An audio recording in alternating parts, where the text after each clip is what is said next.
You know something's wrong when Whoopi Goldberg isn't smiling. The usual buzz of the room is gone, replaced by a heavy, almost tangible tension.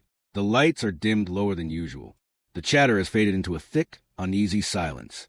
There she sits, blinking rapidly, lips pressed into a tight line. Her hands tremble ever so slightly as they grip the edge of the courtroom table. This isn't the controlled, scripted world of daytime television. This is something raw, something real. Across the room, calm and collected, sits Carrie Underwood. Yes, that Carrie Underwood, the country music icon, Grammy winner, and now, surprisingly, a crusader for media accountability. She's not holding a microphone this time. She's holding an $800 million defamation lawsuit aimed squarely at Whoopi Goldberg, Joy Behar, Sunny Hostin, and the very network that gave them their platform. ABC had all started with what many thought was just a throwaway comment, a jab, a moment of offhand criticism during an episode of The View. But words, once spoken on national television, have a life of their own. What should have been a minor controversy exploded into something much larger, something Carrie Underwood couldn't ignore at the heart of it, a performance. Carrie had accepted an invitation to sing at Donald Trump's second inauguration celebration. For her, it wasn't about politics or partisanship. It was about unity, about showing that music transcends ideology. It was a performance rooted in the belief that songs can heal, that melodies can bring people together, even in divided times, but not everyone saw it that way. The backlash came quickly, from fans, from critics, and most notably, from certain voices in the media. Among them, the co-hosts of The View. Their remarks, blunt, mocking, and, according to Underwood's legal team, defamatory, cut deep. What was meant to be a moment of peace turned into a firestorm of controversy. And Carrie? She decided not to stay silent now. Here in this courtroom, the stakes are higher than ratings and reputations. This isn't just about one celebrity defending her name. This is about accountability, about asking hard questions of a media landscape that often trades truth for sensation. It's about the weight of a single sentence and the responsibility that comes with having a national platform. Carrie sit still, her gaze unwavering. She isn't here to perform.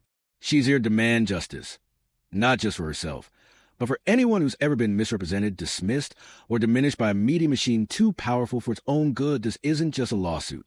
It's a reckoning.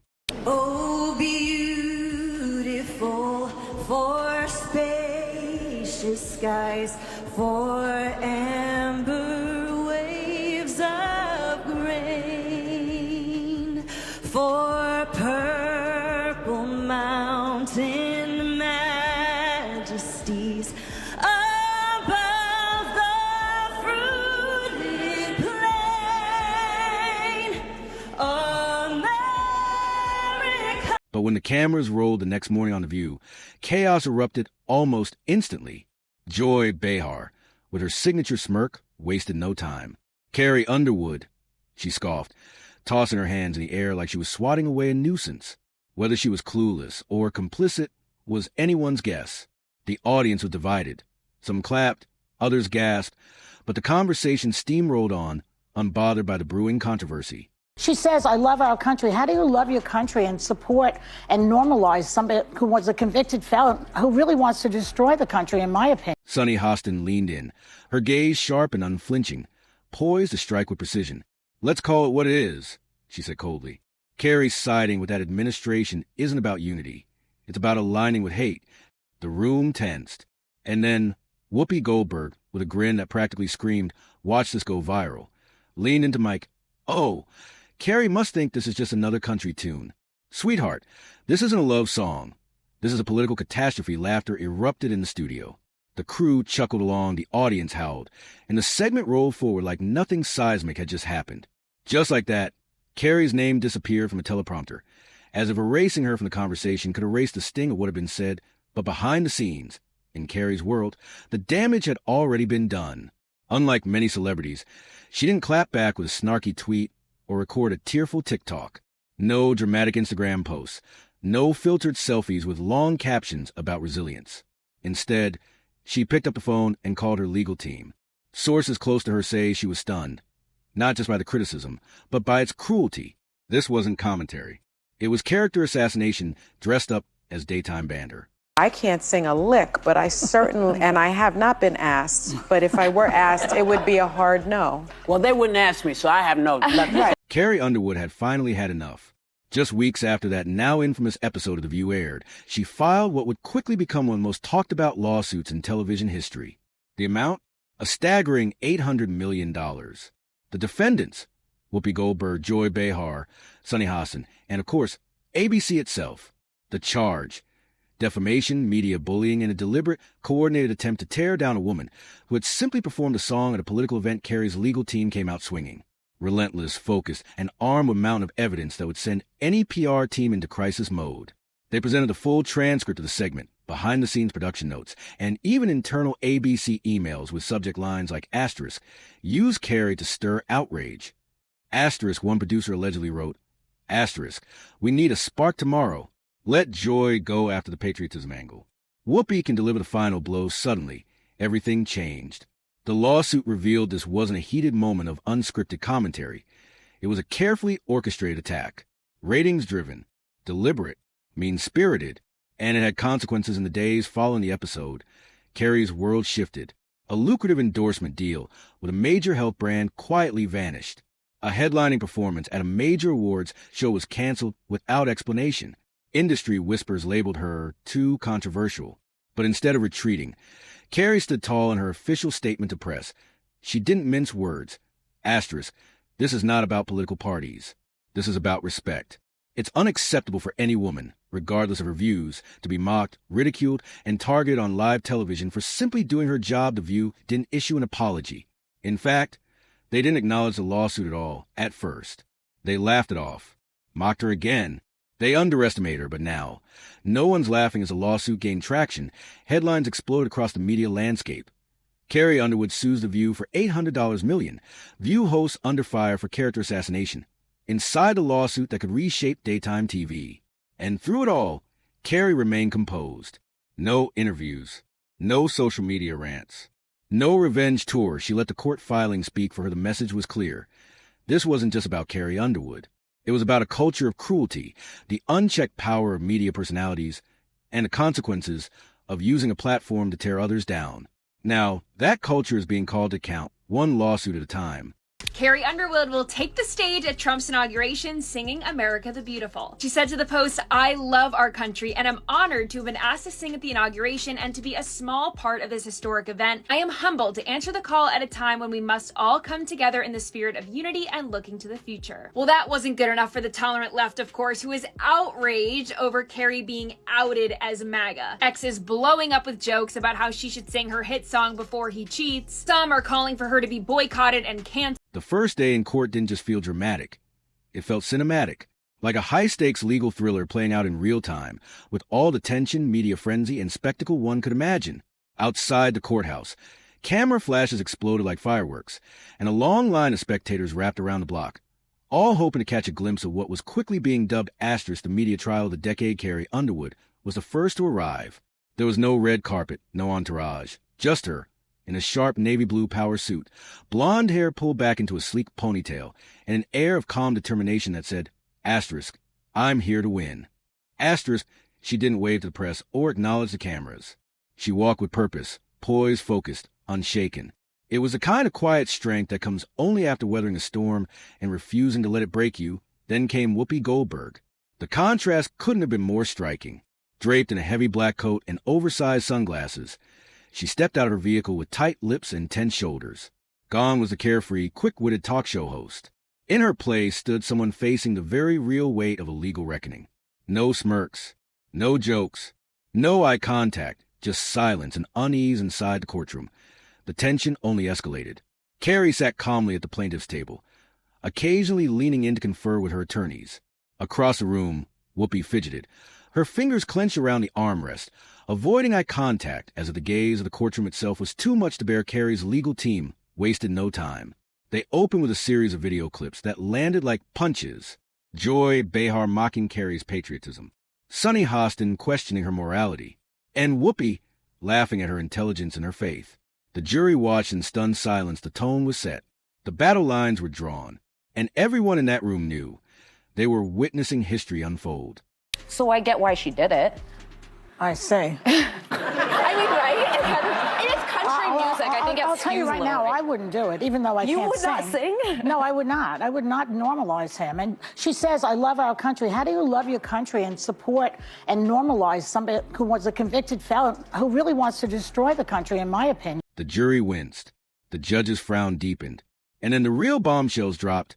Emails, call logs, and internal memos pulled straight from the core of ABC's operations. One email from a senior producer read, * Carrie segment tomorrow. Let joy push hard on patriotism. Whoopi can finish with something scathing. * Another chilling line in a separate memo. * She's sensitive. Hit the Trump note. Guaranteed fluster. * The courtroom, already tense. Felt like it was teetering on the edge of explosion, but then came the moment that silenced everything. A voice memo played over the courtroom speakers. Grainy, raw, and unmistakably Whoopi's voice. It was recorded off-air during a rehearsal. * Let's stir the pot. I want this one rattled. She's not gonna cry, but I bet she folds. Silence fell like a curtain. You could hear nothing but the frantic scribbling of reporters. The air was thick. Electric Whoopi lowered her head, visibly shaken. Witnesses say she leaned over and whispered something to her attorney before burying her face in her hands. At one point, she was seen wiping away what appeared to be tears with a tissue. This wasn't just a PR disaster. It was a career unraveling, live, in real time. And Carrie, she didn't flinch. She didn't speak. She simply sat, eyes fixed on the screen, unmoving. No smirk, no satisfaction, just calm, steady resolve. The quiet strength of a woman finally being heard. Legal experts watching from afar lit up social media. One tweet summed it up. * This isn't just a lawsuit. It's a cultural reckoning. And it's only just begun. * What do y'all think? I personally hope we're moving beyond the era of politics where we want to cancel people's livelihoods because we don't like their politics. And whether it was the Dixie Chicks for criticizing George Bush, didn't agree with it then, and Carrie Underwood, if you have a problem, you register your complaint by not downloading her songs and not going to her shows. Right. But I also think from a business standpoint, it's not a bad decision for Carrie Underwood. 75 million people voted for Trump. Artists tend to skew left-leaning, so she's overnight going to become an icon of MAGA and the American right. She's probably going to make a lot of money off of it. So I get why she did it. As the courtroom adjourned for the day, the real chaos ignited, not in the courthouse, but inside ABC headquarters. Executives were in full-blown panic mode. Sources revealed that since the moment Carrie Underwood filed her lawsuit, nightly emergency meetings had been taking place. But after the first explosive day in court, those meetings evolved into high-stakes crisis summits. One ABC insider described the mood as DEFCON 1. A leaked internal memo titled Urgent, Managing the Carrie Fallout, painted a grim picture. Major advertisers were pulling out. One sponsor, reportedly worth over $20 million annually, sent a scathing letter expressing grave concern over the unfolding debacle. Others followed swiftly. Meanwhile, ratings for The View, once a titan of daytime television, began to plummet. The show was no longer an asset. It had become a liability behind the scenes. Joy Behar, known for her unapologetic tone, was said to be reeling. Insiders reported she'd expressed regret, stunned by how far things had spiraled. Sunny Hostin, with her legal background, had gone radio silent. No public appearances, no statements. Rumors swirled she was quietly securing her own legal counsel, but all eyes were on Whoopi Goldberg. ABC executives were reportedly reviewing her contract, with serious discussions of suspension or even termination circulating. Internally, doubts were growing. Was Whoopi, once a cornerstone of the network, now more risk than reward? Insiders suggested this wasn't just about the lawsuit. It was about a larger pattern.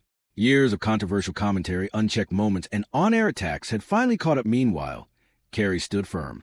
Through her legal team, she released another powerful statement. * This isn't just about me. It's about every artist, every guest, every viewer who's been humiliated in the name of entertainment. It ends now. The fallout was no longer just corporate. It had become cultural. Commentators asked, * Has The View gone too far for too long? And perhaps the biggest question of all, * if Carrie wins, what happens next? Because this isn't just about clearing one name. It's about holding an entire industry accountable. And Whoopi, she may have just taken her final seat at The View. Listen, take him seriously and take him literally. I don't think that we have to. I think it would be remiss of us to not say Joe Biden knows how to do this. Yes, he knows how to do this. He's quite good at this. And you know, you can't refute anything with him because he just, when I say him, I mean He rambles. Trump. Yeah. He tends to just Can I mention one thing? Social media didn't just react, it exploded. Within minutes of courtroom footage leaking, every platform lit up. Twitter threads spread like wildfire. TikTok creators churned out edits faster than the algorithm could keep up. Instagram was flooded with memes, reaction videos, and full-blown takedowns of the view. Hashtags like hashtag but Carrie claps back, hashtag view on trial, hashtag justice for Carrie, and hashtag media accountability now weren't just trending. They were dominating the digital landscape. Millions of users, many who hadn't even been fans of Carrie Underwood, suddenly found themselves rallying behind her. Her quiet strength in the courtroom had struck a chord. One viral TikTok captured the moment perfectly. A split screen showing Carrie walking into court with calm confidence, her sleek navy suit radiating focus and resolve. On the other side, a visibly shaken Whoopi Goldberg sat at the defense table, tense and withdrawn. The audio? A remix of Carrie's hit Blown Away. Timed flawlessly to the moment the courtroom fell silent after the damning voice memo played. It was a perfect storm of drama, timing, and emotional impact. And the internet? It couldn't get enough.